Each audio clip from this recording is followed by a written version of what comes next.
नमस्कार। RRC news के हिंदी समाचार बुलेटिन में मैं मानसी आपका स्वागत करती हूँ। सबसे पहले एक नजर आज के सुर्खियों पर। हेडलाइन्स प्रायोजक आरआरसी ब्रॉडबँड, अकोल्यातील सर्वात स्वस्त आणि वेगवान कनेक्शन। संत नगरी शेगांव में गैस सिलेंडर ब्लास्ट से धक्की आग, अनधिकृत चौपाटी बनी खतरे की जड़, बिना अनुमति चल रहे ठेले बन रहे टाइम बम, प्रशासन पर उठे तीखे सवाल। पारसबाग के मुख्य मंदिर में देर रात सशस्त्र चोरी, 3 अज्ञात चोर सीसीटीवी में कैद, फॉरेंसिक टीम और डॉग स्क्वाड मौके पर, पुलिस ने शुरू की जांच।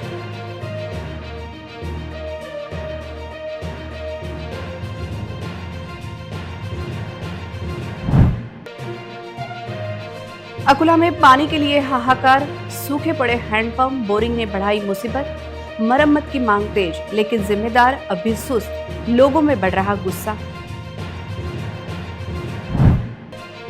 विधेयक के पीछे संख्या बढ़ाने का खेल, अमरावती से केंद्र पर सीधा हमला, हम करे सो कानून की नीति पर घिरी मोदी सरकार, विपक्ष ने खोली रणनीति। निम्बा में अंधविश्वास का काला खेल बेनकाब, मासूमों से क्रूरता करने वाला भोंदू बाबा गिरफ्तार।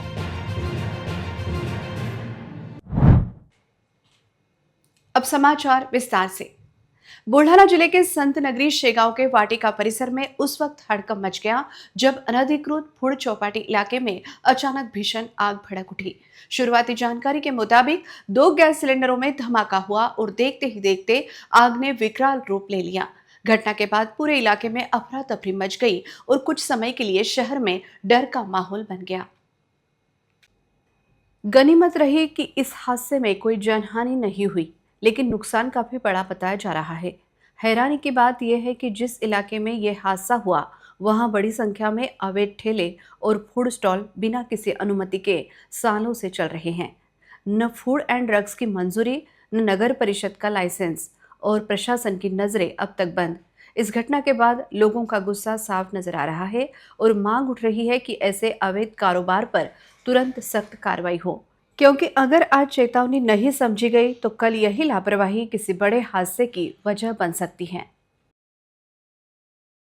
सध्या आम्ही आहोत शेगाव येथील वाटिका चौकामध्ये। येथे नेहमीच ग्राहकांची आणि बाहेरून येणाऱ्या लोकांची जी गर्दी असते त्या जागेवर एक चौपाटी आणि या चौपाटीमध्ये आपण पाहू शकता की एक दुकानामध्ये आग लागण्याचा प्रकार घडलेला आहे। काही प्राथमिक माहितीनुसार असं ऐकण्यात आलं की काही सिलेंडर फुटले, काही माहितीनुसार असं ऐकण्यात आलं की गॅसचा सिलेंडर फुटला, तर काहींच्यावरती असं म्हणण्यात आलं की शॉर्ट सर्किट। सत्यता काय आहे ही नंतरच पडताळणीनंतर लक्षात येईल, परंतु याच्यात सर्वात महत्त्वाचा मुद्दा हा आहे की येथील जी दुकानं आहेत यांच्याकडे ड्रग्स अँड फूडची काही लायसन्स आहेत का, आणि जर का असतील तर इथे ग्राहकांच्या सुरक्षेकरता कोणती व्यवस्था आहे, आणि जर का नसतील तर कोणत्या अधिकाऱ्यांच्या अधिपत्याखाली ही दुकाने चालत होती। कॅमेरा पर्सन समीर देशमुख सोबत महेंद्र मिश्रा, बुलढाणा। वाशिम जिले के पारसबाग स्थित श्री अंतरिक्ष पार्श्वनाथ श्वेतांबर संस्थान के मुख्य मंदिर में देर रात सशस्त्र चोरी की सनसनीखेज घटना सामने आई है। यह घटना 22 अप्रैल की रात करीब 2:30 बजे से 3:30 बजे के बीच बताई जा रही है। मंदिर के सीसीटीवी कैमरों की जांच में 3 अज्ञात चोर नजर आए हैं, जो पश्चिम दिशा की ओर धर्मशाला के पीछे से भागते हुए दिखाई दे रहे हैं। सुबह जब मंदिर खोला गया तो पुजारी के ध्यान में यह चौंकाने वाली घटना आई, जिसके बाद तुरंत सीसीटीवी फुटेज खंगाले गए। फुटेज में 3 अज्ञात चोरों की गतिविधियां साफ दिखाई दे रही हैं। घटना की जानकारी शेरपुर पुलिस स्टेशन के थाना प्रभारी वाघ को दी गई, जिसके बाद वे अपनी टीम के साथ मौके पर पहुंचे और दोपहर तक घटनास्थल का निरीक्षण किया। इस दौरान एपीआई ताइडे, पीएसआई इमरान पठान चौहान सहित पूरी टीम मौजूद रही। साथ ही फॉरेंसिक लैब टीम और डॉग स्क्वाड को भी मौके पर बुलाया गया, जो जांच में जुटे हुए हैं।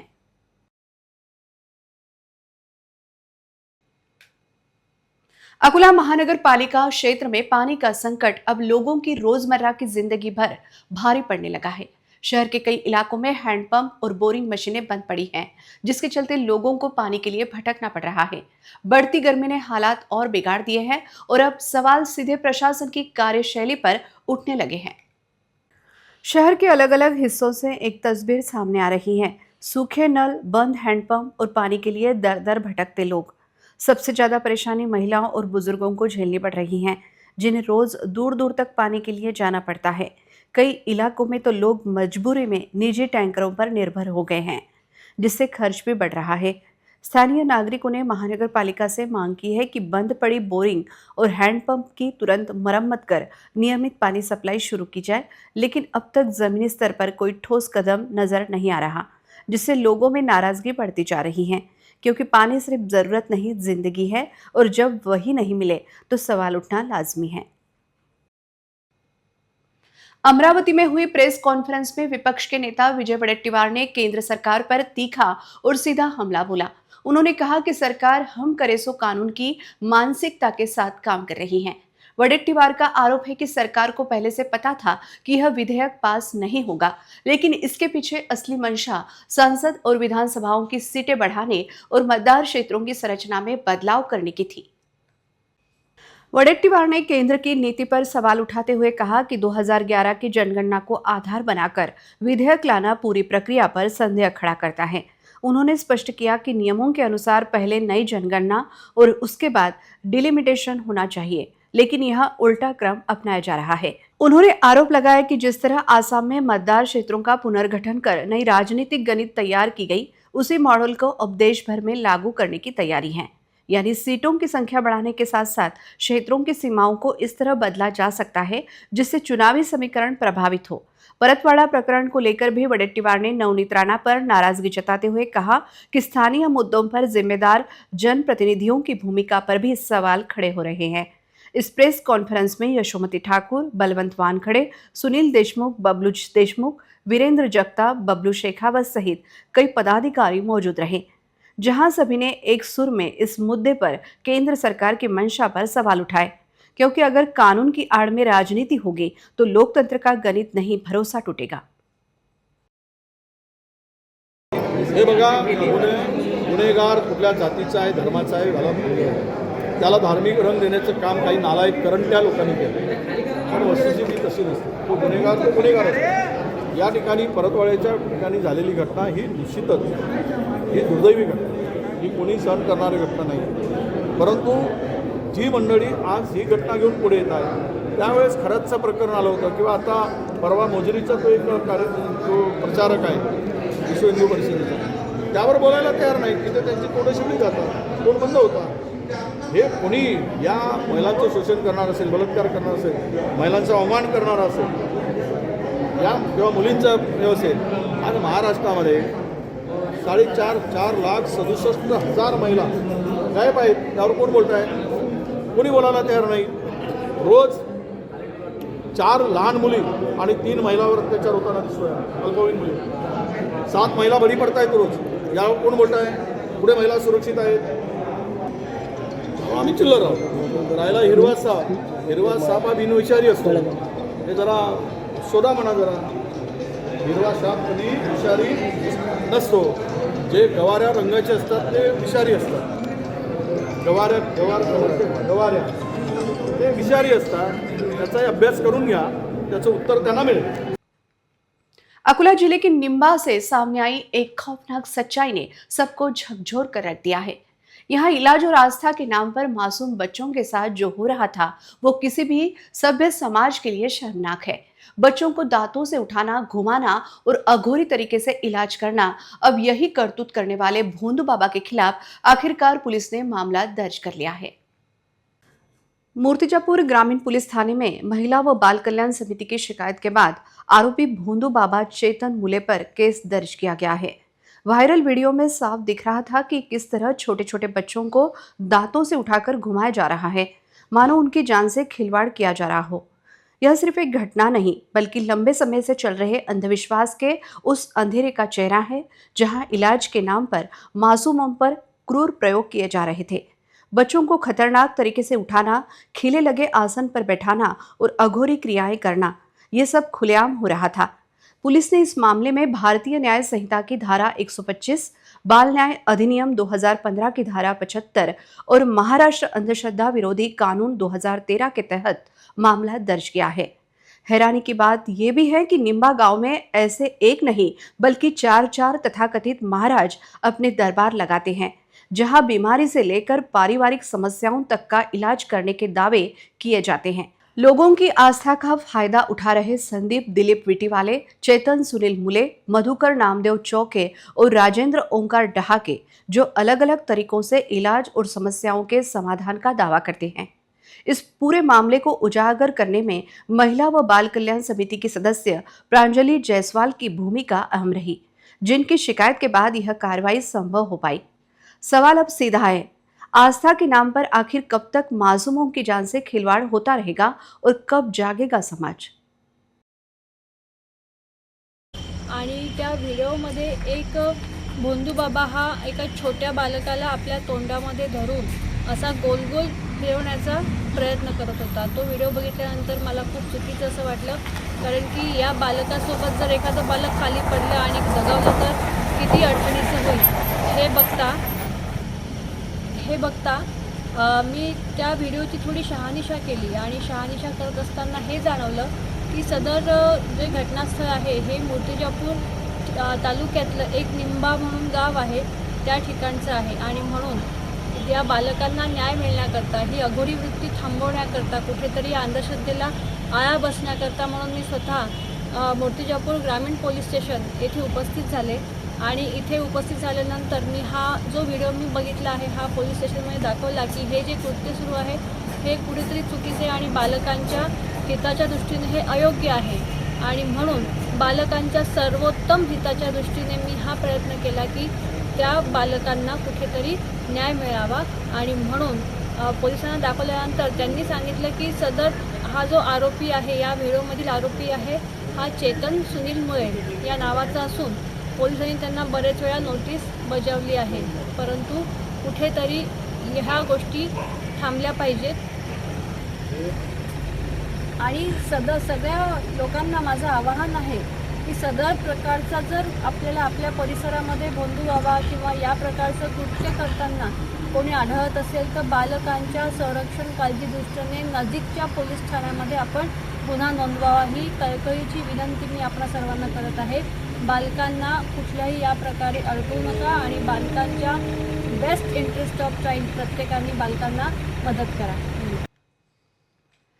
अकोला में हाल ही में हुई आग की घटनाओं ने शहर की फायर सेफ्टी की पोल खोल दी थी, लेकिन हैरानी की बात यह है कि उससे अब तक कोई सबक नहीं लिया गया।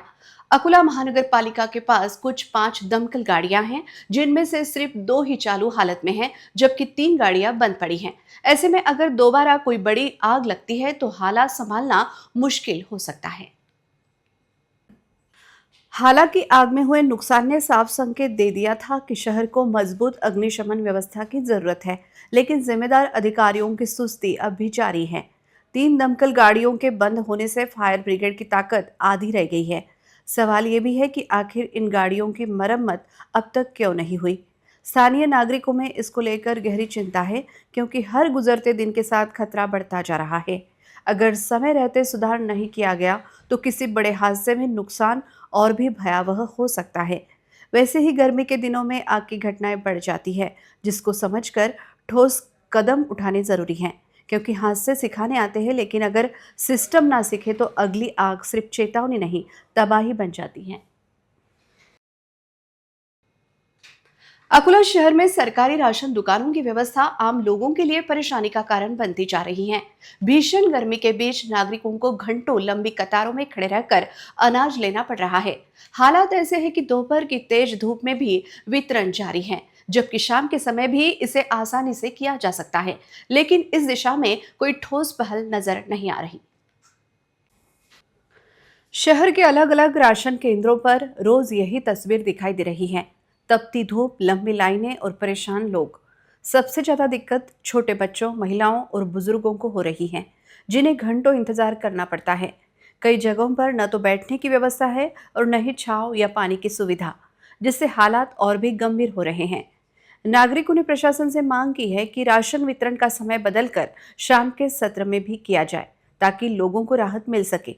लेकिन सवाल यही है, जब तक व्यवस्था नहीं बदलेगी, क्या आम आदमी यूं ही धूप में जलता रहेगा? अकोला महानगर पालिका ने शहर की स्वच्छता को लेकर एक बड़ा फैसला लिया है। 21 अप्रैल 2026 से जारी प्रेस नोट के अनुसार अब वित्तीय वर्ष 2026-27 से संपत्ति कर के साथ कचरा संग्रहण शुल्क भी शामिल किया जाएगा।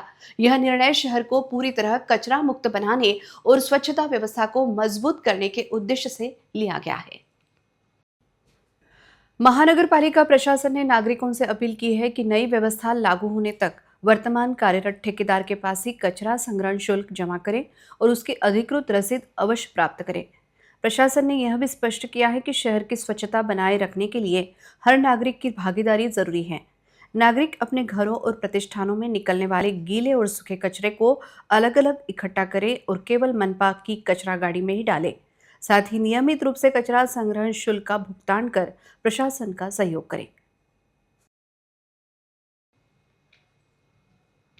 अकोला के अकोट फाइल पुलिस ने एक बार फिर अपनी मुस्तैदी दिखाते हुए मंदिर चोरी के मामले का खुलासा कर दिया है। ग्राम उगवा स्थित कालिंका माता मंदिर से चांदी के मुकुट चोरी करने वाले आरोपी को गिरफ्तार कर लिया गया है। खास बात यह है कि हाल के दिनों में हुए घटनाओं के बाद पुलिस ने लगातार दूसरी चोरी का पर्दाफाश कर अपनी कार्यक्षमता साबित की है। अकोला के अकोटफैल थाना क्षेत्र के अंतर्गत आने वाले ग्राम उगवा में बीती 11 अप्रैल को भक्ति के धाम में चोरी की एक वारदात ने हड़कंप मचा दिया था। अज्ञात चोर ने खेत में स्थित कालिका माता मंदिर से माता रानी और भगवान गणेश के चांदी के मुकुट पार कर दिए थे। इस मामले में शिकायतकर्ता आदित्य गणेश केने की रिपोर्ट पर पुलिस ने मामला दर्ज कर जांच शुरू की। पुलिस अधीक्षक अर्चित चांडक के मार्गदर्शन में थाना प्रभारी शेख रहीम ने एक विशेष टीम का गठन किया। पुलिस ने तकनीक और अपने खुफिया तंत्र का ऐसा जाल बुना कि चोर का बच निकलना नामुमकिन हो गया।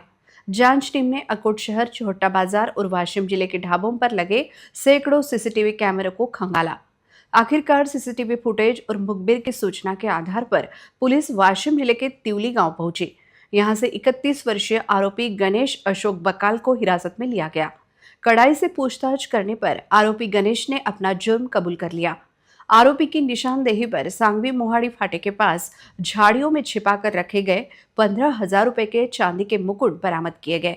साथ ही चोरी में इस्तेमाल की गई 45,000 की मोटरसाइकिल भी जब्त कर ली गई है। अकोटफैल पुलिस की इस कार्रवाई से अपराधियों में हड़कंप मच गया है। बालापुर तहसील के हाथरून गांव में पुलिस ने छापा मारकर गुटखा बेचने वाले एक छोटे विक्रेता पर कार्रवाई जरूर की, लेकिन इस कार्रवाई ने एक बड़ा सवाल खड़ा कर दिया है। क्या गुटखे का असली खेल सिर्फ इन छोटी दुकानों तक सीमित है या इसके पीछे कोई बड़ा नेटवर्क काम कर रहा है? क्योंकि जिस तेजी से गांव-गांव गुटखा पहुंच रहा है वो अपने आप में कई सवाल खड़े करता है। गुप्त सूचना के आधार पर पुलिस ने चाय की टपरी पर दबिश दी और वहां से प्रतिबंधित गुटखा और पान मसाला बरामद किया। मामला दर्ज हुआ, माल जब्त हुआ, लेकिन जमीनी हकीकत कुछ और ही कहानी बयां कर रही है। इलाके में आज भी खुलेआम गुटखा बिक रहा है। निम्बा फाटा जैसे स्थानों पर दिन दहाड़े इसकी बिक्री जारी है। स्थानीय लोगों का कहना है कि असली सप्लाई तो बड़े डीलर कर रहे हैं, जो 4 पहिया गाड़ियों से माल गांव-गांव पहुंचाते हैं और उन तक कोई हाथ नहीं पहुंच रहा। यही वजह है कि अब उंगलियां सिर्फ पुलिस पर नहीं बल्कि फूड और ड्रग्स विभाग पर भी उठ रही हैं, जो इस पूरे खेल में कहीं नजर नहीं आता। छोटे व्यापारियों पर दिखावे की कार्रवाई हो जाती है, लेकिन बड़े व्यापारी हमेशा बच जाते हैं। छोटी मछली पकड़ में आती है, बड़े मगरमच्छ आजाद घूम रहे हैं। बड़े पर कार्रवाई कब होगी? क्योंकि अगर कार्रवाई सिर्फ दिखावे तक सीमित रही तो गुटखे का ये धंधा नहीं रुकेगा, बस चेहरे बदलते रहेंगे। अंत में एक नजर आज की सुर्खियों पर। हेडलाइन्स प्रायोजक RRC ब्रॉडबँड, अकोल्यातील सर्वात स्वस्त आणि वेगवान कनेक्शन। संत नगरी शेगांव में गैस सिलेंडर ब्लास्ट से धधकी आग, अनधिकृत चौपाटी बनी खतरे की जड़, बिना अनुमति चल रहे ठेले बन रहे टाइम बम, प्रशासन पर उठे तीखे सवाल। पारसबाग के मुख्य मंदिर में देर रात सशस्त्र चोरी, 3 अज्ञात चोर सीसीटीवी में कैद। फॉरेंसिक टीम और डॉग स्क्वाड मौके पर, पुलिस ने शुरू की जांच।